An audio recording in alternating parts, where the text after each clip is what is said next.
Welcome everyone. I'm Hannah Garibaldi. I'm a graduate student here in our Film and Media Studies department, and it's my pleasure to introduce Jocelyn. Jocelyn Sczepaniak-Gillece is an assistant professor at the University of Wisconsin-Milwaukee in English and Film Studies, teaching courses related to special effects, hence why she's here, film history and animation. She's known for her work on exhibition and spectatorship and is currently working on a new project investigating the role of intoxicants in historical film exhibition, which we have a question about a little later. So thank you for being here.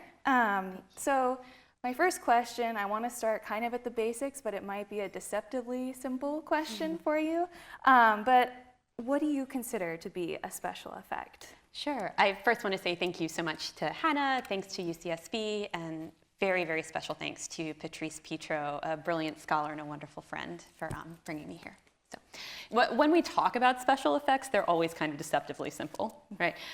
To me, a special effect is anything that we add to the image that contributes to the illusion, right? That enhances the illusion in some way. But that's kind of a tricky definition, because when we start going back to the history of special effects throughout the history of cinema, we see that it's quite difficult to divorce effects from how cinema works writ large. And at the time that The Wizard of Oz is made, it's a kind of really interesting moment in the history of special effects, because sound has hit Hollywood about just a little bit over a decade before The Wizard of Oz is made. And that creates a whole new problem for where you can shoot. So most prestige films made in studios at this time, after the introduction of sound, they have to be shot on set. They can't really be shot on location because of restrictions around sound.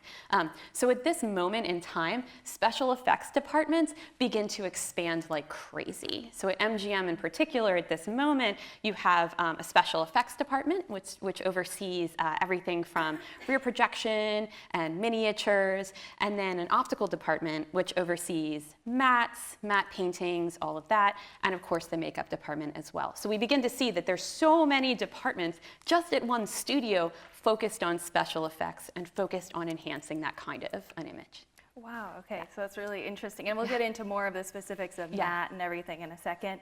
But one more kind of basic question, I guess, about special effects. So some scholars have discussed how digital technology allows everything in cinema to potentially become a special effect.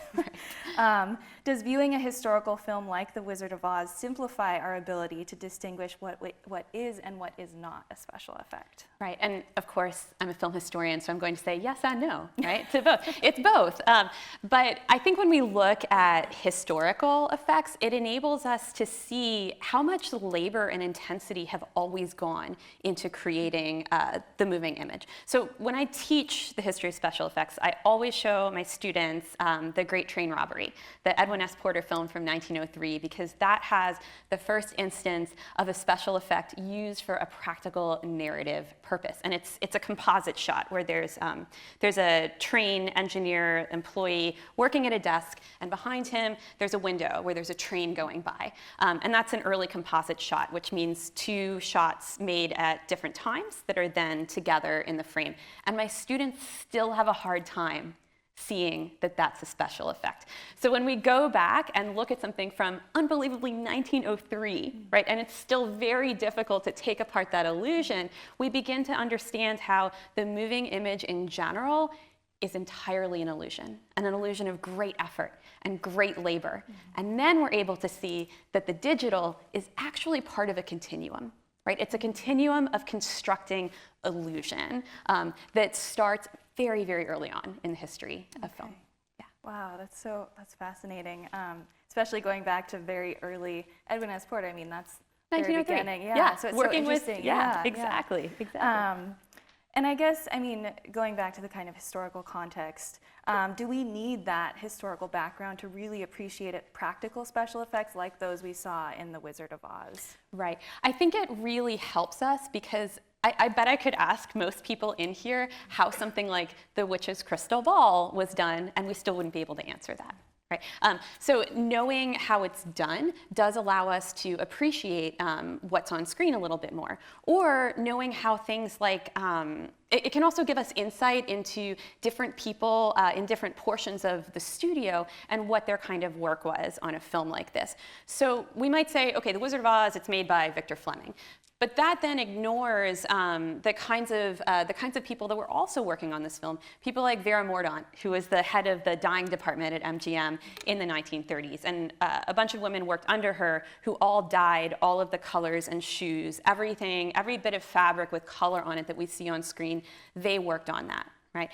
So if we look at this history of effects and how they work in a film like The Wizard of Oz, we're able to uncover these secret histories of people like women that have really major roles in constructing something like this that's so magnificent. It enables us to uncover all of these kind of extra secret histories that we might not otherwise know. But you can also just look at it and be kind of blown away by how amazing it looks too. Yeah. And we'll get to Technicolor in a second, but obviously there's also a woman there, Natalie Kalmus, who's huge. You might have seen her name on the screen as color director. Yes. So hopefully we'll get to that in a little bit. Great.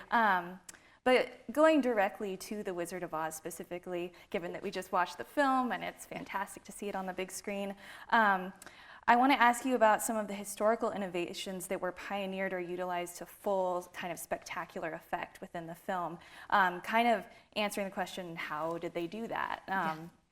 So can you first describe a little bit about the kind of convoluted history of The Wizard of Oz's production and some of the optical and practical effects that you were kind of briefly mentioning, but maybe more specifics about those? Sure.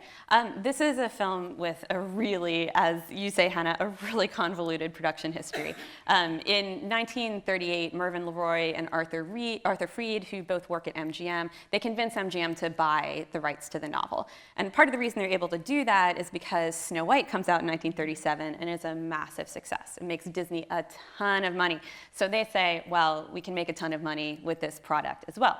They convince MGM to buy the rights. MGM agrees to a certain budget that's pretty high.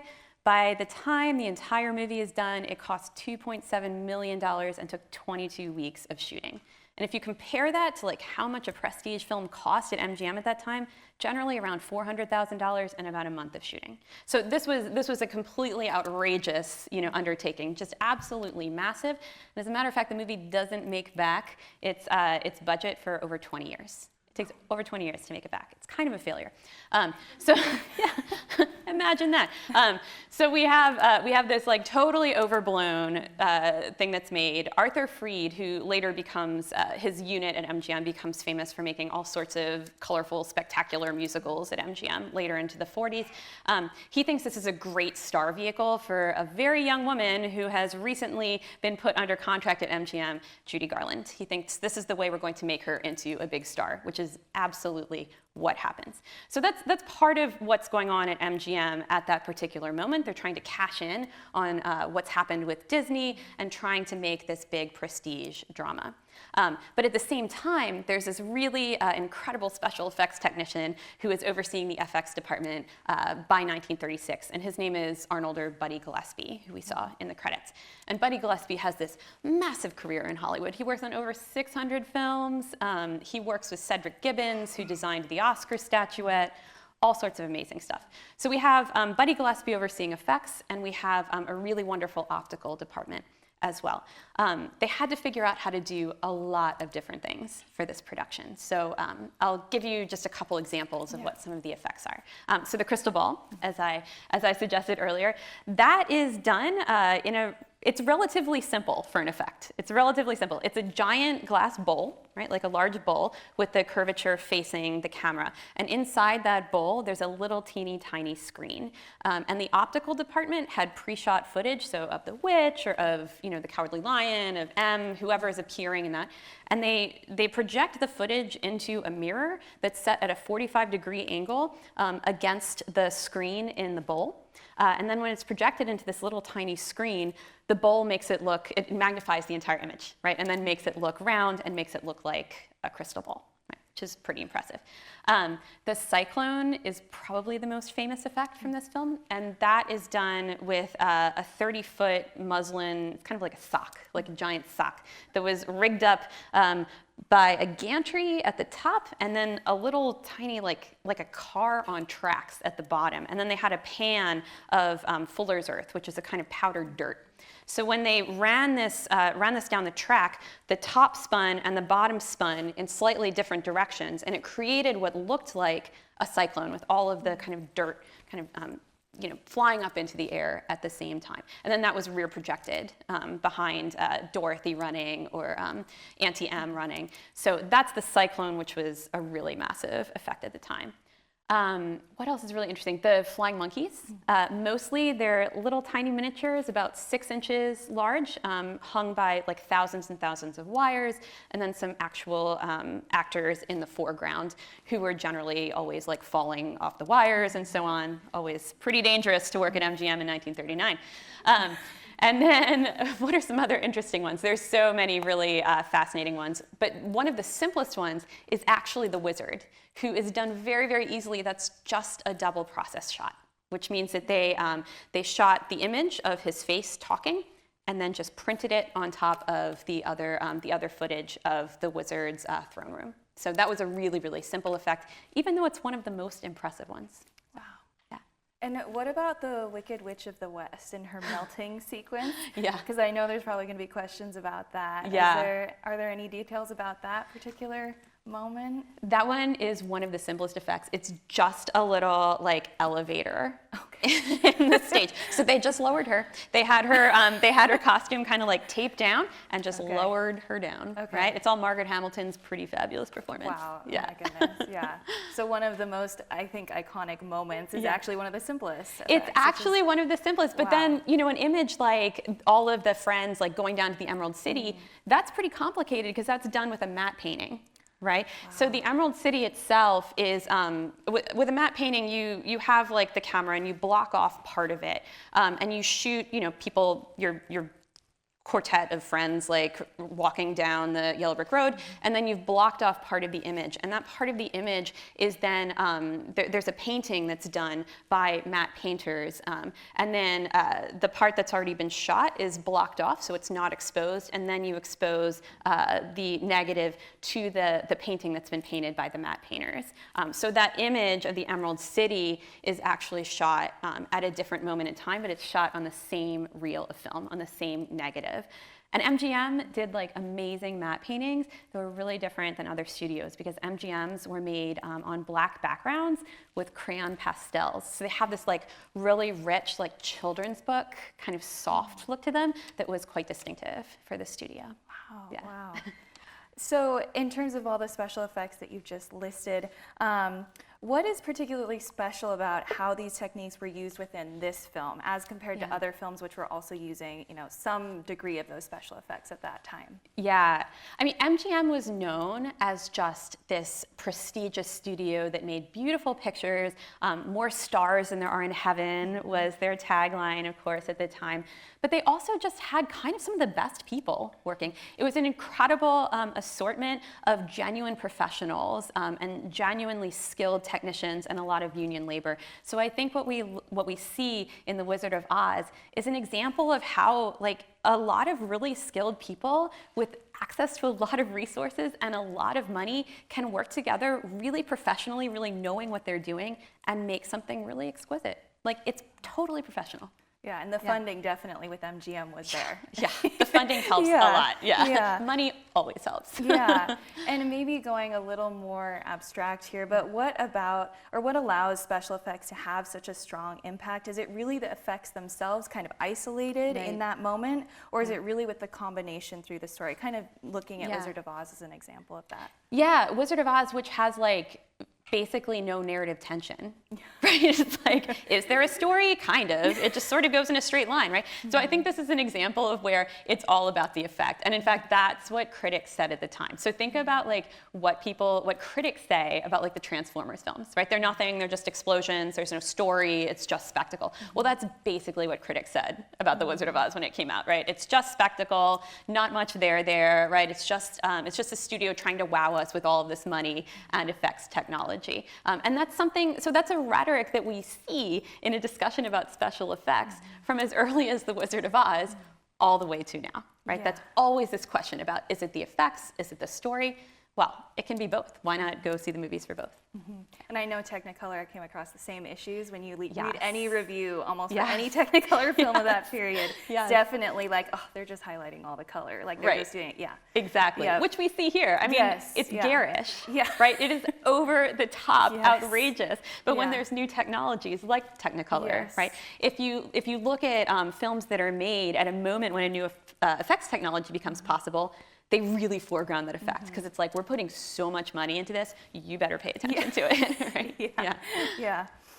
Okay, so moving a little beyond special effects in this question here, I'm actually interested in the lack of effects, and specifically when we get that contrast between Kansas and Oz. So there are obviously major differences between that kind of mundane environment of the sepia tones, and then we get the spectacular Oz with the color.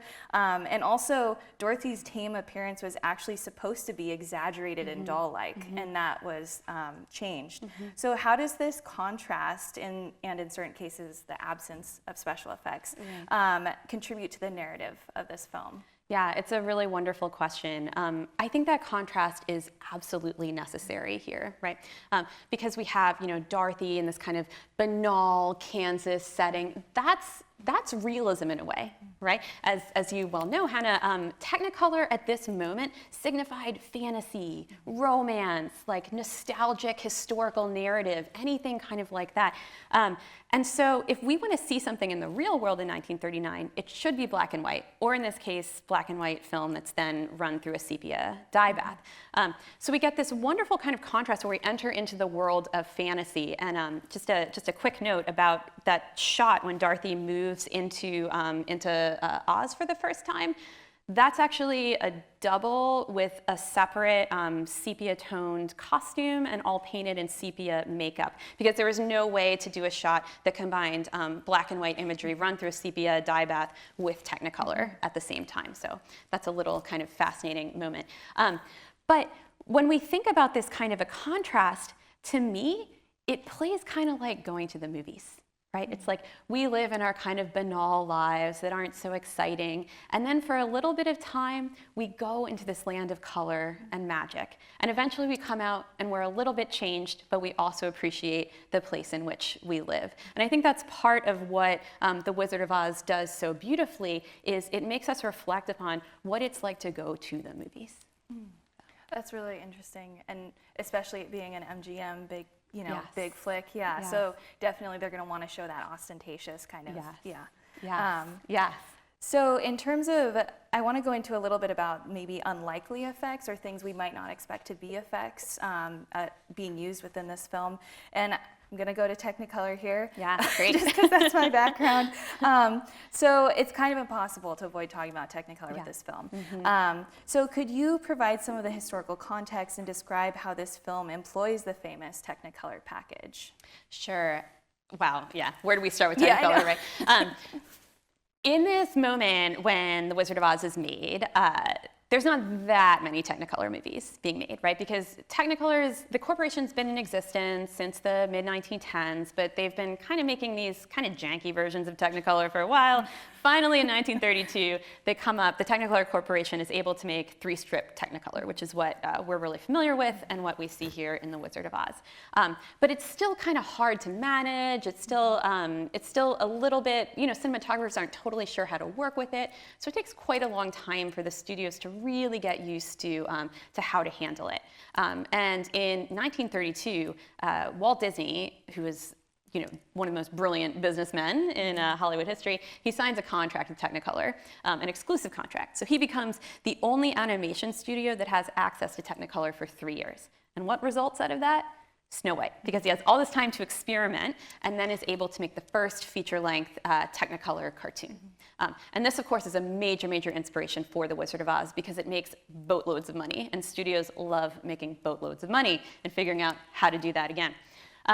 So MGM sees, okay, we can make this kind of like almost like a children's spectacular, like a family-friendly spectacular using Technicolor.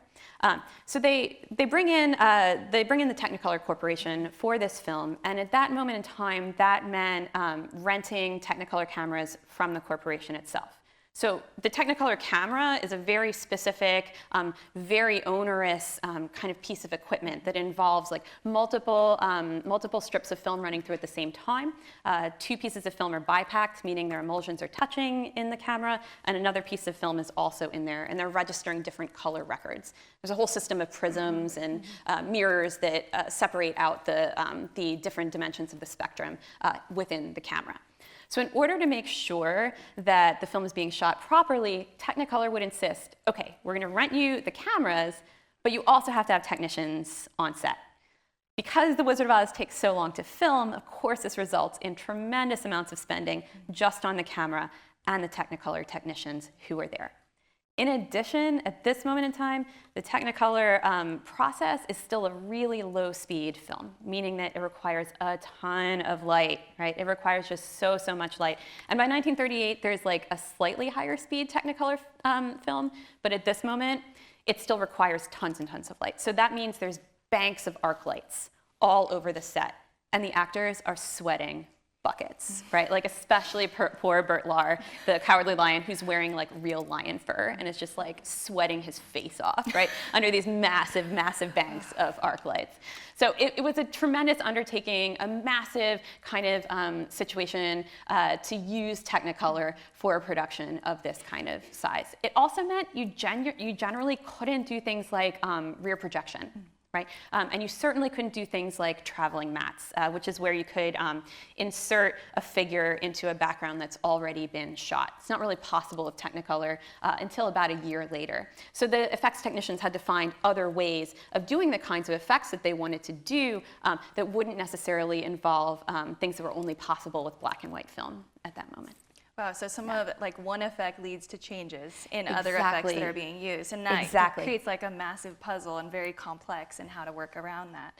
A big puzzle is exactly the way to put it, right? Like, okay, we've managed to figure out how to do this one effect, and then sound throws a total wrench in it. We've managed to figure out how to do this other effect, color throws a huge wrench in it, right? But this is something that we see throughout the history of filmmaking, right? Always trying to put these pieces of the puzzle back together in new and innovative ways. Yeah. So going back to what you said briefly about the Cowardly Lion, so that obviously got very hot and sweaty in that lion costume. I'm glad I wasn't there to smell it. Yeah, I can only imagine. But I think it's important to discuss kind of the effects of the effects, and in this case on the body. So there's numerous disasters that happened on set that have been documented on The Wizard of Oz, and in some cases, they vastly outnumber a lot of other productions of this period. So what were some of the catastrophes that specifically related to the use of special effects in this film? And is there an inherent risk correlated with the use of effects in films? And if we get a chance, I would be curious to hear what you say in relation to digital technology, how that might have changed. Yeah, this is a notoriously disastrous set. Just notoriously. So things happen like, watching it this time, I was just so struck by how much fire is in this movie, right? Things are constantly on fire. And imagine, you're in a closed set, also with really, really hot lights, right? That is so dangerous. There is just fire everywhere, right? And everybody's wearing heavy costumes. There's evidently straw everywhere too, right? The risk is just utterly absurd to watch it on screen. So one of the things that happens is that poor Margaret Hamilton, who plays the Wicked Witch, of course, her makeup was all copper oxide, so she had to have a special barrier between her face and the green copper makeup that's on top. But then she got really hideously burned in one of these fires, one of these kind of like explosions where the witch disappears. She's out of commission for a while, and when she comes back, her nerves are all still exposed on her hands. They had to make her wear green gloves for a while. Just really, really awful. At the same time, her stunt double, Betty Danko, also was horribly burned by one of the fires that go up. So you might notice there is no statement at the end of this film saying no witches were harmed during the making of this film, because literally every witch is harmed in this film. Billy Burke breaks her ankle. It is really bad. So lots of injuries from women in particular. And when you read histories of some of the directors of the time, Victor Fleming was notoriously hard, notoriously rigid, and notoriously sadistic to his actresses. And I think it's kind of telling that it's a lot of women that suffered on set because of Victor Fleming's noted sadism. Now that said, we love to hear about effects disasters, right? Like we all just like love to hear about it. We love to talk about this narrative of how, people are suffering to bring us this thing. Oh, so laborious. Everybody was sweating. Everybody was like, breaking bones. We love, love, love to hear about this. And I think that's for a couple reasons. We kind of like to see stars punished, right? Because they seem so impervious, right? They're so lucky, they're so wonderful, they're so above us. So we want to see them like taken down a notch, right? Just like Victor Fleming. But the kind of thing that happens then that's so interesting is that, okay, so we understand that there's great labor and effort and even physical pain involved. But what that then serves to do, in my opinion, is it kind of reifies the eventual illusion. Because we know that there's labor, we know there's injury, we know there's physical pain and like some semblance of devastation, but yet we still have this object that's miraculous and full of illusion and magical and wonderful. And it kind of speaks to this way that film works in general, right? Film is always this tightrope between like life and death, fiction and reality, being here in the seats and being here on the screen. And I think that that kind of, that movement between pain and wonder is also kind of a part of movie making magic. Yeah, it kind of remystifies what's going on. It absolutely remystifies what's going on. Yeah. Speaking of remystifying, you worked a lot in terms of exhibition and spectatorship, and specifically about where people actually watch films, obviously.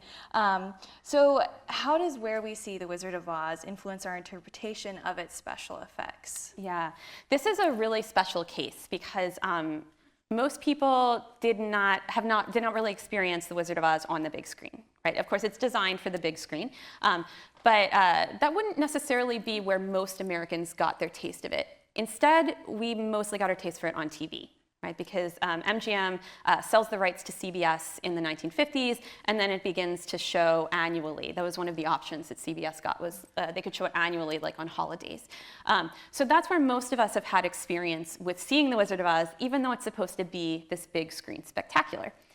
But if you did see The Wizard of Oz on the big screen in 1939, generally speaking, that's a big moment for a transformation in movie theater architecture, right? So about 10 years before this, if you're seeing like a prestige picture, you're going downtown to one of the theaters owned by MGM, right? And you're in a really opulent space filled with decoration.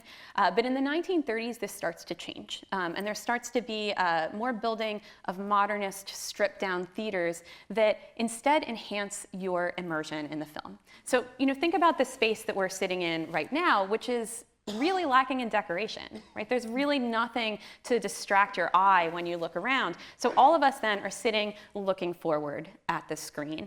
So when you see The Wizard of Oz in a space like this, or in a space like a modernist movie theater from the 1930s, it enhances the way that you're immersed in the image, much the same way that sound does too, right? So this all leads to a kind of experience that is a maintenance of a massive shared illusion. And part of the way that works is the space in which we're sitting. And in terms of watching it on television, and especially, originally it was black and white television. So how, would that have, it obviously would have affected how people saw the film, especially the lacking the Technicolor that was on screen. So anything about that, or? Yeah, I mean, by the early 1960s, color TV is a lot more is a lot more common, right? That's pretty common by the early 60s. But we really think about the small size of the screen and how that has a kind of impact. And it's so funny. I was talking to my brother and a friend about The Wizard of Oz over the past couple of days, and independently of one another, we all thought this movie was like 3 hours long. Okay, we all had this idea like that there was this really long movie, and I thought, wait, that's not what it is at all, and it's because we're also used to watching it with commercials, right? So it's it's this like extended film in our kind of collective consciousness that's very, very different from what we actually see. But what it becomes then is like an event status that we link up with family, right? With special event, and with experiencing in our home. Right? So in that sense, The Wizard of Oz tends to kind of infiltrate like a national imagination and thus reify the notion that the way we experience movies is with our family, on special events, especially on something like Thanksgiving, which is an only American holiday, right? So this is how we see the migration of a movie like The Wizard of Oz into how we live our lives as American citizens. It's pretty amazing. Very much inserted into community. Yes, exactly, exactly. So switching gears a little bit, so thinking about the longevity and kind of the iconic status of film props, what happens when a fictional aspect like the kind of shimmering, technicolorized ruby slippers leaves its on-screen home and develops real, tangible significance? Yeah, that's a really great question, which is actually quite related to talking about the movie on TV. The ruby slippers, there's about 9 pairs, I think, and of course, one pair sold for like $2 million at auction a couple years ago. One pair was famously stolen and recovered by the FBI recently. But yeah, I did not steal it. I'm not pointing fingers. But one pair, of course, is housed at the Smithsonian, at the National Museum of American History. And that, I think, is extremely telling. Because not only do we understand this film via television, which is one of our great American pastimes, right? Television, great American pastime in our home, right? It's like domestic experience of technology. But we also have the ruby slippers housed in the National Museum of American History in Washington, D.C. When we think about the way that things are positioned in like a museum, they obtain a certain kind of like canonical status. And we all agree, therefore, that they're a part of our shared culture, of our shared historical legacy. So I think when we look at something like the ruby slippers, which are their own kind of effect and their own kind of illusion, it then helps us think about other kinds of illusions that we might share and other kinds of stories that we might tell, right? Stories like about our shared history, the idea that we have a universal shared history, the idea that everybody gets to participate in that history. That's also kind of like a cultural narrative that we tell ourselves. So when we start to like take apart how special effects work on screen, we're also able to begin to take apart the kinds of stories that we tell ourselves and the kind of stories we tell about our country and our experiences. Yeah, and that definitely goes with the whole community aspect, which we talked about in the previous question. So you've worked a lot, well, your new project deals with intoxicants and cinematic experience while under the influence. So Wizard of Oz has had kind of a second life as a countercultural object used by spectators in unintended ways. Can you talk a little bit about the relationship between special effects and spectatorship, especially in terms of altered states of consciousness? Yes, I would love to. So in 1995, this journalist named Charles Savage publishes an article in the Fort Wayne Journal-Gazette. And this article claims that people have been doing this practice where like you play Pink Floyd's 1972 album, The Dark Side of the Moon. You start it, I know a lot of you know about this, right? You start it right when the third lion roars, right? And the MGM logo, and then it will sync up with the entire movie, right? So it starts this entire like urban legend that Pink Floyd made this album to coincide with The Wizard of Oz. It's obviously not true. Pink Floyd did not have a VHS copy of The Wizard of Oz in 1972. They have totally disavowed this narrative, but that doesn't stop it from persisting. It also then has this kind of legacy as something that you would watch when you go to the movies during the psychedelic 60s, right? So there's a lot of films in the 1960s that get this kind of a veneer of psychedelica, even though they were never made for that purpose. So things like Fantasia, a lot of Fellini films, Fantastic Voyage, 2001, they all become part of this larger countercultural narrative about finding the psychedelic in what was, kind of more quotidian films, right? And it's no surprise, I think, that each of these films, each of these kinds of films that I've listed have either magnificent color, like Fellini movies, or they're all made with really elaborate, pristine Hollywood special effects, right? And it's something there about the way that, that a spectator looks at things and can take things on and twist them into new narratives. So we see something as kind of wholesome as The Wizard of Oz become something a little bit transgressive, a little bit dangerous, a little bit different. And what I think that can really tell us is that, the people that make cultural objects don't have control over them, right? Cultural narratives are going to unfold in multiple kinds of ways that are unexpected, that are thrilling, that are a little bit dangerous, right? But that are always kind of fascinating. And that means that something like The Wizard of Oz doesn't have a natural history, right? It doesn't have a natural legacy. There's no way that it naturally exists. Instead, the ways that people use it transform over time, and it allows us then to think about how culture moves and morphs and transforms depending on what moment in time we're in. Mm-hmm. Yeah, and definitely I could see how The Wizard of Oz would lend itself to that, like yeah. the color. Yeah, Yes. it's very sparkly. Yes, yeah. Okay, well, thank you, Jocelyn. But we're going to have some audience questions. Hi, Jocelyn, thank you so much. You're so articulate. I've learned so much. I really appreciate that you made the trip out here to UCSB. I don't even know if a print survives of it or not, but I'm curious. I think there was a version of Wizard of Oz that came out like 1910 or so, and I wonder if there were any special effects from that film that were incorporated into this version of the film. Yeah, I don't actually know. I know that there was this early version too, but I really don't know.